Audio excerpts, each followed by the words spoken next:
So, welcome everyone, and thank you for listening.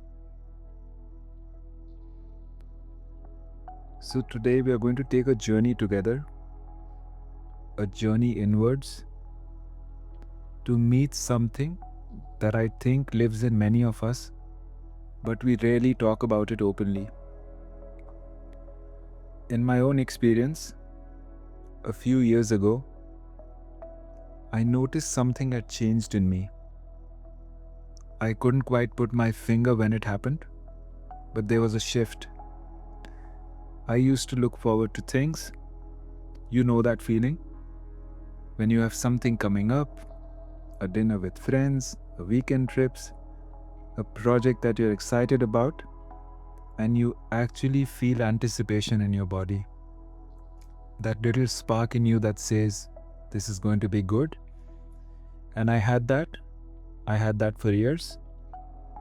And then I didn't. It wasn't that I became depressed. I was still functioning, still working, still showing up, still doing all the things that I needed to do. But something had dimmed. The color had faded.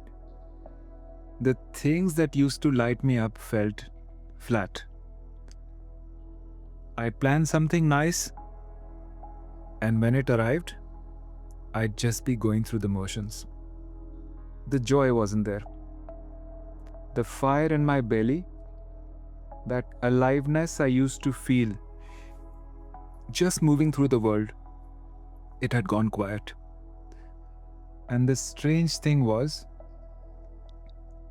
I couldn't even really complain about it because nothing was wrong on the surface. My life looked fine from outside, but there was just a low level sadness, heaviness, or a feeling that said, is this really it? And I'm telling you this because I think I'm not alone in this. I think this happens to a lot of us somewhere along the way.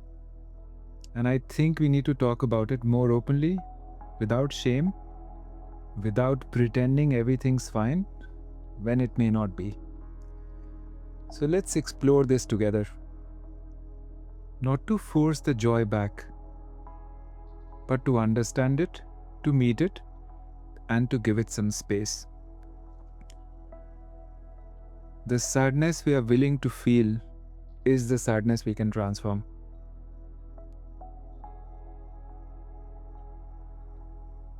Now, let me ask you something, and let's be honest with ourselves. Do you remember feeling more alive when you were younger? Maybe not even that much younger. Maybe just a few years ago. And for some of you, it could be a few decades ago. But was there probably a time when things felt lighter somehow?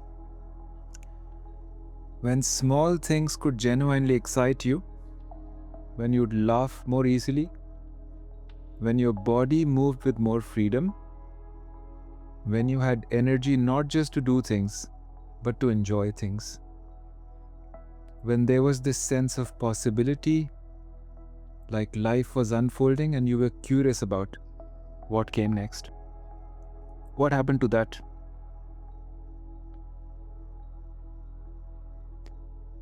Now, for most of us, it doesn't leave all at once. It's not dramatic. It's more like the volume slowly gets turned down. The colors gradually fade. The fire in your belly dims bit by bit until one day you realize, I don't feel that anymore. When did that go?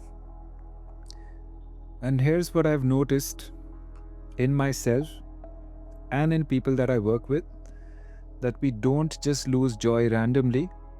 There is usually a why. It's not always a clear single event, but a why nonetheless that's there.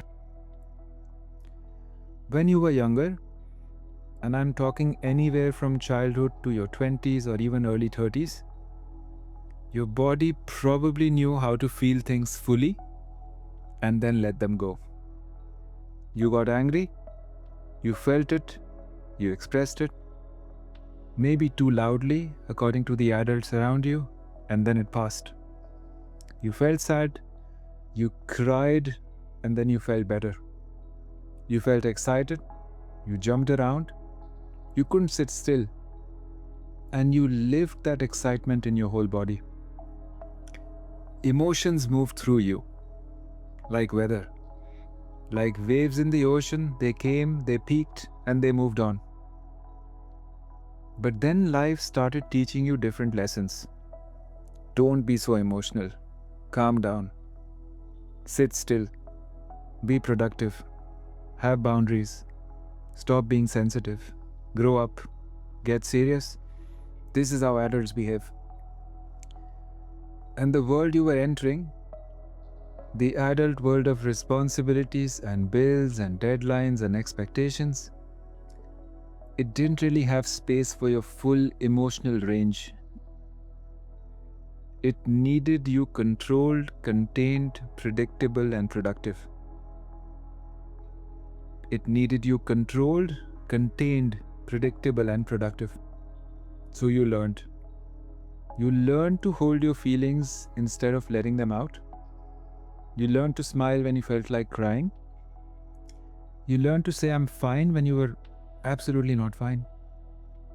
And you learned to keep pushing through when your body was screaming for rest. And I'm not blaming anyone here.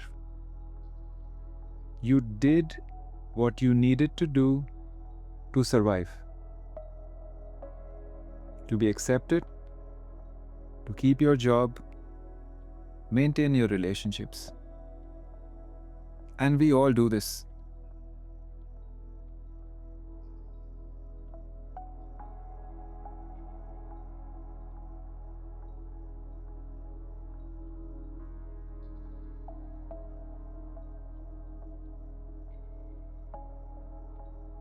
But here's something that nobody tells you.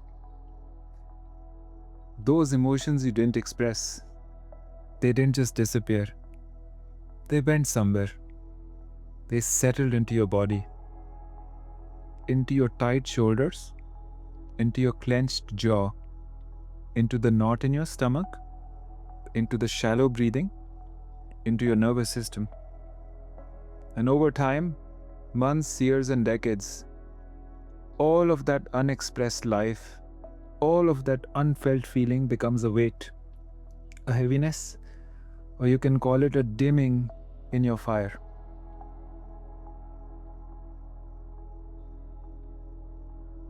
Now I want to explain something to you, and I'll try and keep it simple, but this is important. This is backed by neuroscience, trauma research, and it also explains much of what you may be experiencing. Your nervous system, the part of you that runs automatically without you thinking about it, it has three main states. So first, there is the state of safety and connection. When you're here, your body feels calm but alive. Your breathing is easy and full. Your heart has a good rhythm. You can think clearly. And this is where you can actually enjoy things. Second, there is the state of stress and activation. Now, this is your flight or fight response. Heart is racing, mind is spinning, muscles are tight, always on alert. A little bit of this is fine, but for most of us in modern life, we live here. The endless to-do lists, the pressure, the rushing, the worry, money, relationships, future, and your body's constantly thinking it's under threat. Then third, there is the state of shutdown and collapse. Now this is what happens when your system gets overwhelmed and just gives up. Everything slows down, you feel numb, disconnected, exhausted, in a way that sleep cannot fix. There is a heaviness. There is a what's the point feeling. This is also called depression that lives in the body. And we get stuck in a loop between the second and the third state. We push, stressed out, overwhelmed, running on fumes, and then we collapse. Then we force ourselves to push again, and then we collapse. But that first state, the calm, alive, connected place where joy actually lives, we hardly ever get there anymore. And there is a possibility that our nervous system has forgotten what it feels like. So this is what happened to your fire. It hasn't disappeared. It's been suppressed by a nervous system that's stuck in survival mode. The sadness that you feel isn't random. It's your body's way of saying, something has to change. Please listen to me.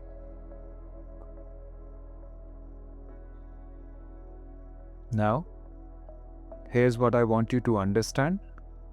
Really understand that you're not broken.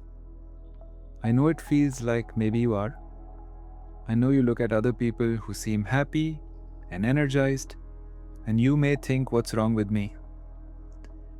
And you may have tried the usual things: more sleep, more exercise, more positive thinking, more affirmations, more gratitude, more vision board. And while they might help a little, you still may not have your fire back fully. And that could be because this is not something you can force or fake or think your way back to. Joy doesn't respond to willpower.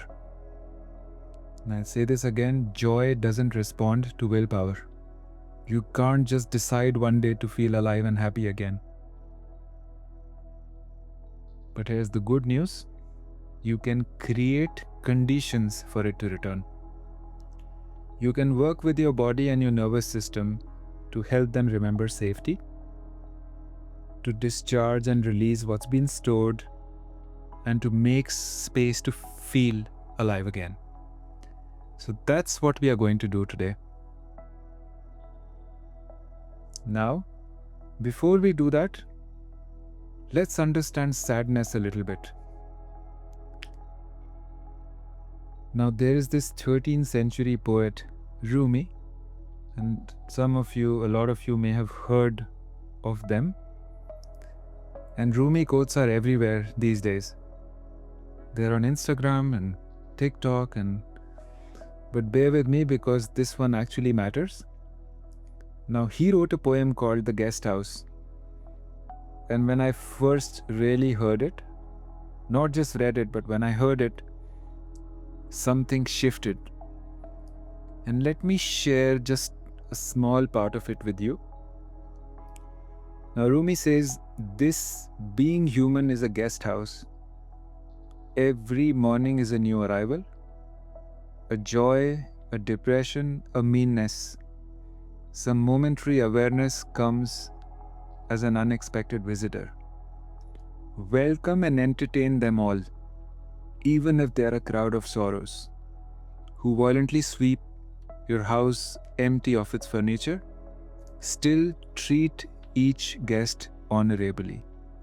He may be clearing you out for some new delight. Now let's read that line again. Do it in your mind this time. He may be clearing you out for some new delight. So what if your sadness isn't the enemy? What if this dimming, this loss of fire, and this heaviness that you carry, what if it's actually trying to clear something out? Clear out the false life, clear out the performed happiness, clear out the pushing yourself beyond your limits, and living for everyone else's expectations. What if unhappiness is your soul's way of saying, no more, I am done with that version? There is something more authentic waiting, but first we have to let go of the old stuff. Now that's how I've come to see it, not as something to fix, but as a messenger. A sometimes painful, sometimes unwelcome messenger, yes, but a messenger nonetheless. And the medicine is not to fight it or transcend it or spiritually bypass it. The medicine is to meet it, to welcome it, and like Rumi says, to make space for it, to listen to what it has to tell you. And that's what we are about to do today. Now, preparing the space, not your physical space, your inner space. So let's begin. Wherever you are, listening to my words, just find a comfortable position. What is the most comfortable position for me right now? Will I drop my shoulders? Will I take a deep breath? Just find that position for you. You can sit or you can lie down. You can keep your eyes open, you can keep your eyes closed, whatever feels right for your body. This is not about some perfect meditation posture.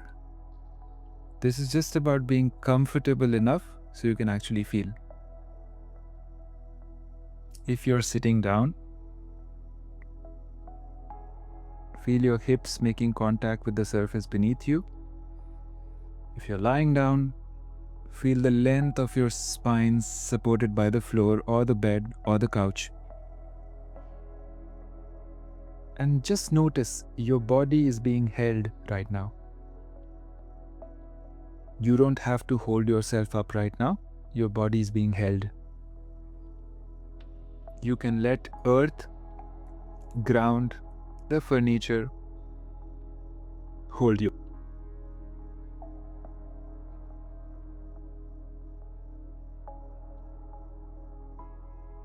Now place one hand on your heart and one on your belly. And this simple touch is powerful.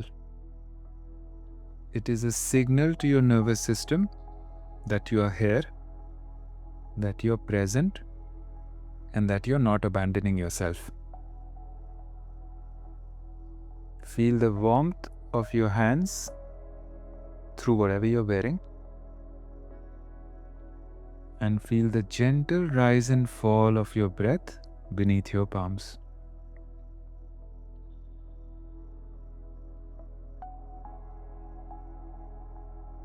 Just take a moment first to acknowledge yourself. You showed up here today. You're willing to feel. You're willing to be present to what's inside you. That takes courage, that takes care, and that really matters.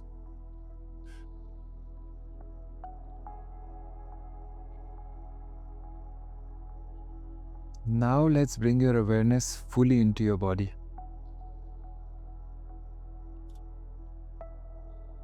Notice your breath without trying to change it. Is it shallow or deep? Fast or slow? No judgment. Just notice.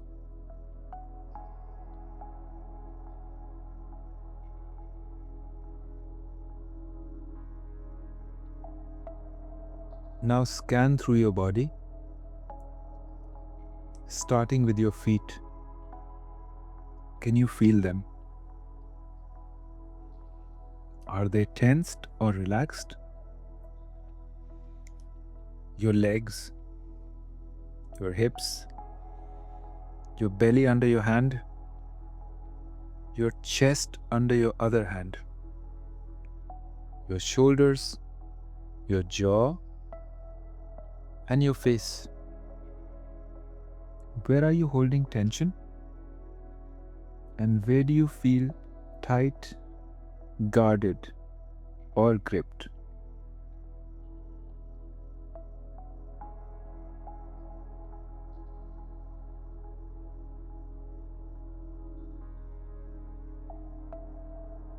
And as you notice these places of holding, I want you to do something kind for yourself. Take a deep breath in through your nose. And as you exhale through your mouth, make a sound, a sigh, whatever wants to come. Let's do that together now. Breathe in. Release now with a sound.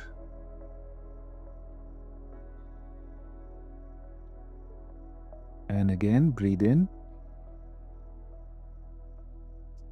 And release with your sound.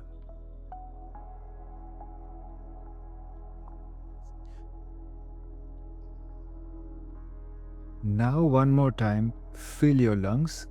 Breathing in. Hold it. Now releasing everything.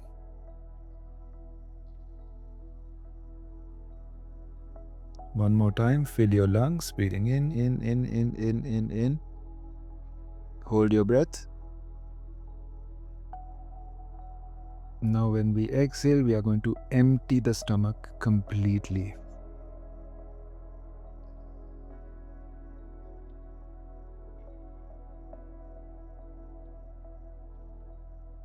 Notice how that feels.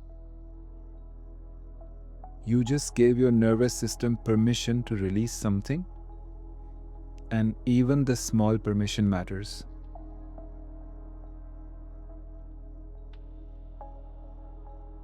I am now going to ask you to do something that might feel counterintuitive. That instead of pushing away the heaviness, the sadness, and the sense of dimming, I want you to turn inwards towards it. Not dive into it and drown into it, but to acknowledge it, to say hello to it, and to give it some space. So with your hands still on your heart and your belly, I want you to ask yourself gently, where do I feel sadness in my body right now? Where do I feel sadness in my body right now? Where do I feel sadness in my body right now?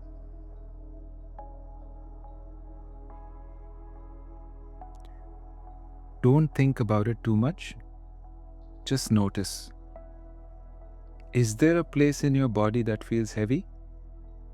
Dense? Tight? Gray? Where does the dimming live physically? Maybe it's in your chest. Maybe it's in your throat. Maybe it's in your belly or your shoulders. Or maybe it's everywhere, like a blanket over your whole body. Just notice. Whatever you find, when you find it, just bring your attention there. That's all.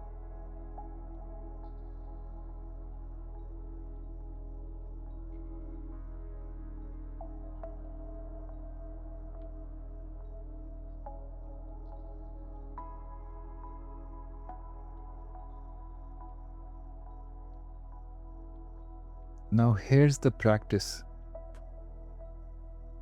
Instead of trying to change it, or fix it, or make it go away, I want you to just be with it.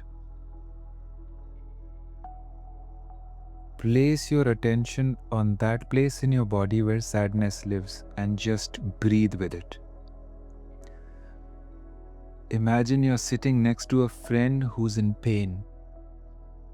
You don't need to have all the answers. You don't need to fix them. You just need to be there. And that's what we are doing now. Being there for your own sadness. Breathe into that place. Breathe into that heaviness. Breathe into that dimming. And just see what happens.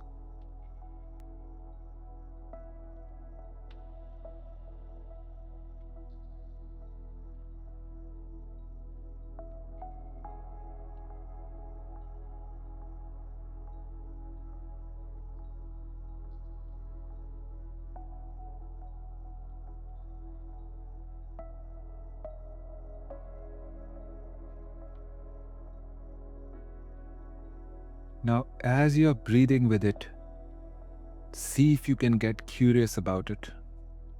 Just curious. Not analyzing anything. Like you're meeting it for the first time. What does it feel like? Is it tight or loose? hot or cold? Does it have a color, a texture, or a shape? Just listen.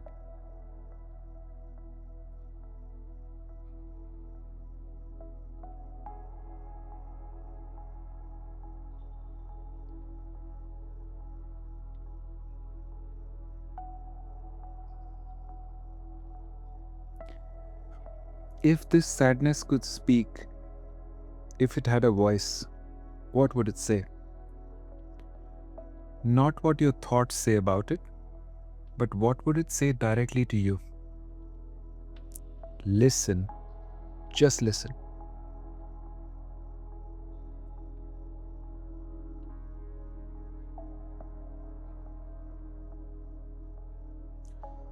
Now, for some of us, the sadness might be saying, I'm so tired. It might be saying, this isn't the life you're meant to be living. It might be saying, can you stop now? Can you rest? Or it might be saying, all those feelings you've never felt, they're all here. They need to move through and they need to be witnessed. Or it might be saying, remember who you were before you learned to be small. I remember. I'm trying to bring you back, says the sadness. So whatever your sadness is saying, whichever way it's talking to you, just receive it. You don't have to do anything with it right now.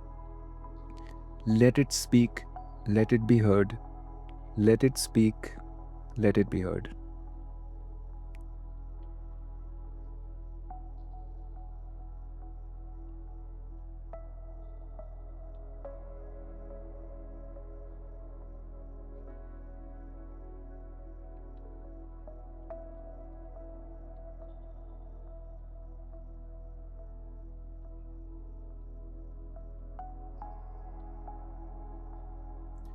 Now, here is what often happens when we actually make space for sadness instead of pushing it away. It moves. Not always dramatically, not always immediately. But when sadness is finally given permission to exist, to be felt, and to be witnessed, it starts to shift. So let's give that permission now. Still with your hands on your heart and the belly, and still breathing into the places where sadness lives, I want you to say this out loud if you can, or silently if you need to. I see you, I feel you, you're allowed to be here. I see you, I feel you, you're allowed to be here. I see you, I feel you, you're allowed to be here.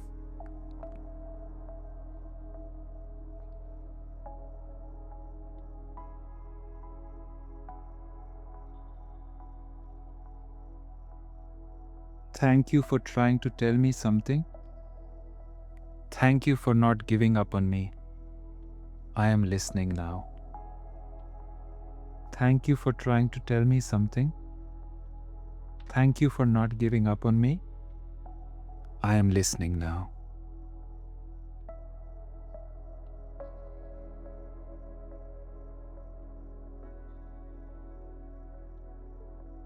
Take a deep breath now. And as you exhale, imagine the sadness softening just slightly. Not disappearing, softening. Like ice beginning to melt. Like a clenched fist slowly opening, softening. Some of you might feel emotions rising. Tears might want to come. If they do, let them. Crying isn't weakness.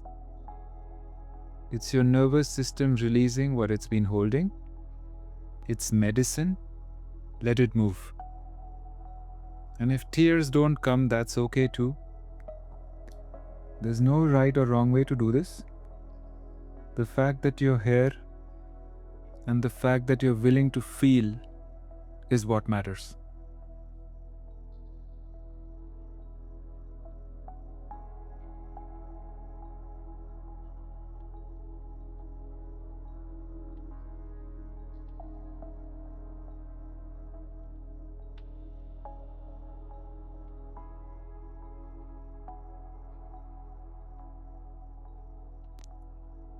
Now I want to help your nervous system remember something. Remember the first state I talked about earlier. The place of safety and connection where joy actually lives. Your system knows this place. It's forgotten how to get there. But it knows, but it remembers, and we are going to help it remember together. Keeping your hands now on your heart and the belly, I want you to think back, way back if you need to. A moment in your life when you felt truly alive. Not just happy, but alive. When the fire was burning, when you felt connected to yourself, to life, or to the moment. Maybe it was running as a child.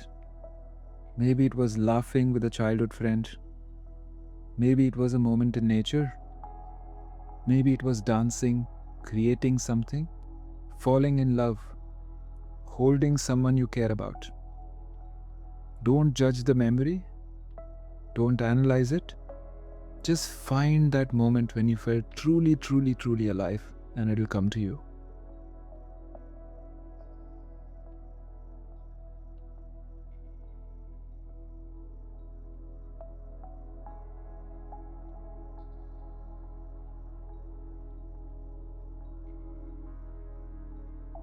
Now, as you hold that memory, notice, what does aliveness feel like in your body? Not just in your thoughts, but in your body. What sensations come with that memory? Maybe there is warmth.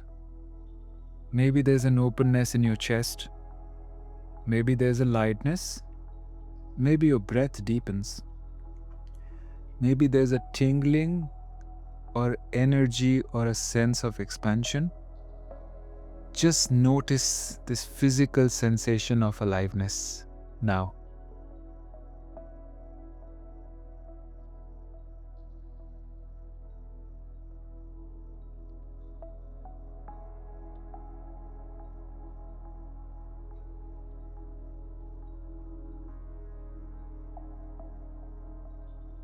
Now here's the powerful part.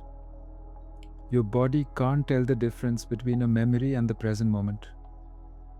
And right now, as you're remembering that alive feeling, your nervous system is starting to shift towards that state. You're reminding your body what safety and aliveness feel like. Stay with those sensations. Breathe into them if you can. And let your body remember that this is possible.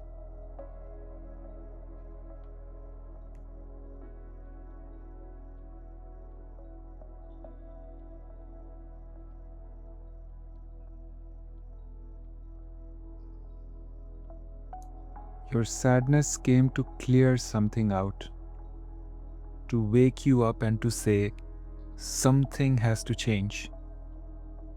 And your aliveness, the fire that you remember, it's still there. It hasn't gone anywhere. It's just been buried under years and years and years of unfelt feelings, unmet needs, and an unlived life. So let's make a new agreement now between you and yourself, between you and your body, between you and your life. With your hands still on your heart and the belly, I want you to say this to yourself or just receive my words. I don't have to keep living the way I've been living. I don't have to keep pushing myself into numbness. I don't have to perform joy when I don't feel it. I am allowed to feel what I feel, and I am allowed to change. And you can say that in your own words also.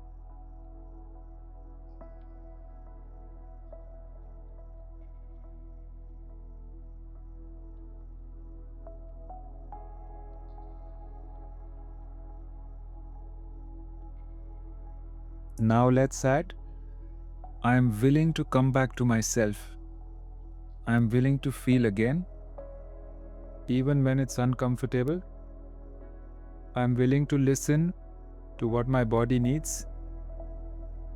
I am willing to let the fire return slowly in its own time.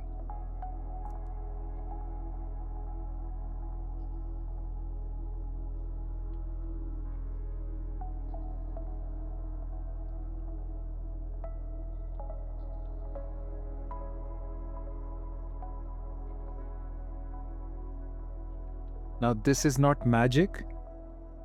You won't wake up tomorrow completely transformed, but you've started something today. You've made contact, you've stopped running from your own sadness, and you've given yourself permission to feel, change, and to come back to life. And that's huge. That's everything.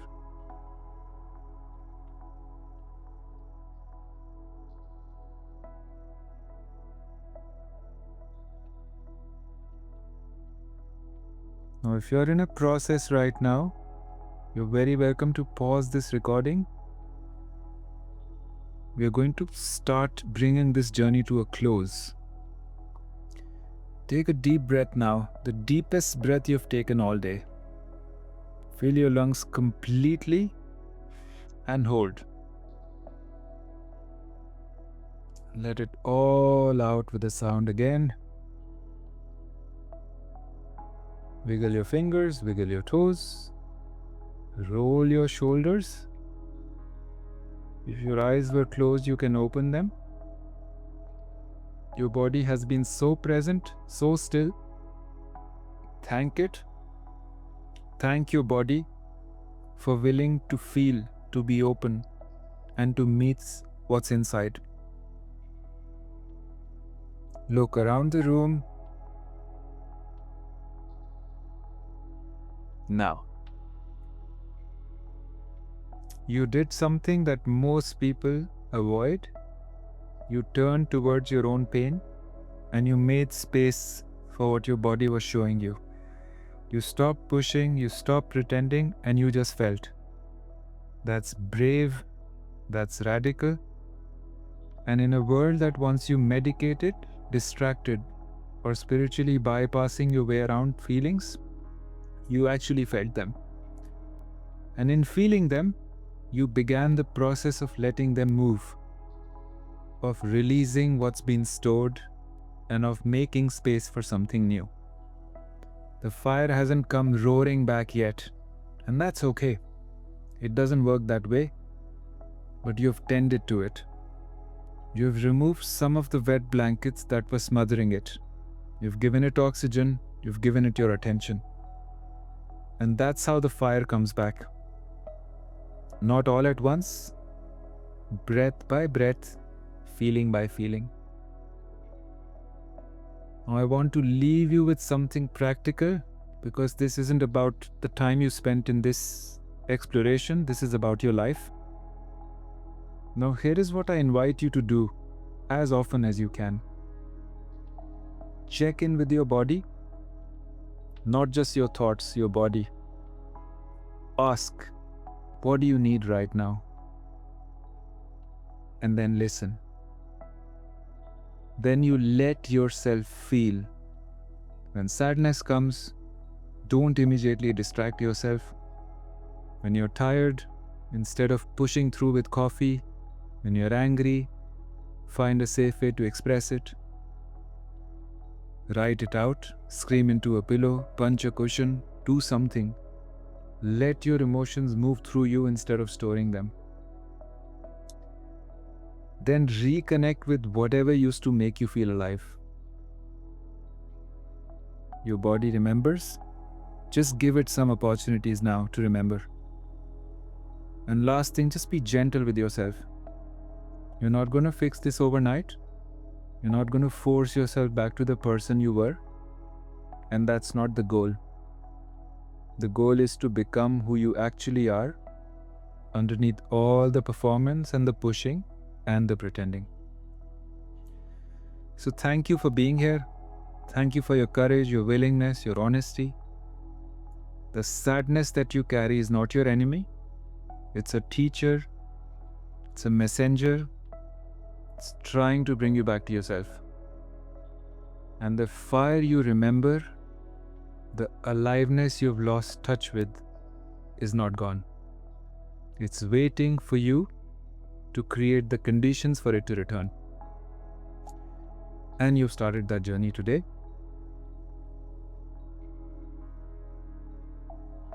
So until we meet again, be gentle with yourself, feel what needs to be felt, and trust that the fire knows how to return when you're ready for it.